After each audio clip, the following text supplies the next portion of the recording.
2013 সালের ডিসেম্বরের 2 তারিখ আমার বাবাকে গুম করা হয়। আজ পর্যন্ত তার কোনো খোঁজ পাওয়া যায়নি। আমরা ছোট থেকে বড় হয়ে গেছি বাবার আদর ছাড়া, বাবার হাতটা পর্যন্ত ধরতে পারিনি।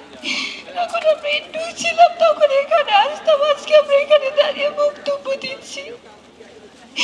পরীক্ষা শেষে সবাই সবার বাবার সাথে খুঁজতে চাই, আজকে আমার বাবার ছবি ধরে বাবাকে খুঁজতে আসছি। আমার বাবার দোষটা কি ছিল যে আমার বাবাকে এভাবে খুন করা হয়েছে, বছরের পর বছর নিজের পরিবার থেকে দূরে রাখা হয়েছে? আমাদের এমন কি দোষ ছিল যে আমাদের বাবাকে আমরা দেখতে পারিনি? আমার বাবাকে ফিরিয়ে দিন, আমরা আপনাদের কাছে কিচ্ছু চাই না। আমরা অনেক কান্না করছি, এখন শুধু আমরা আমার বাবাদের ফিরিয়ে চাই, বাবার হাতটা ধরতে চাই। বাবা এখন দেখতে কেমন এটা আমরা কেউ এখন জানি না।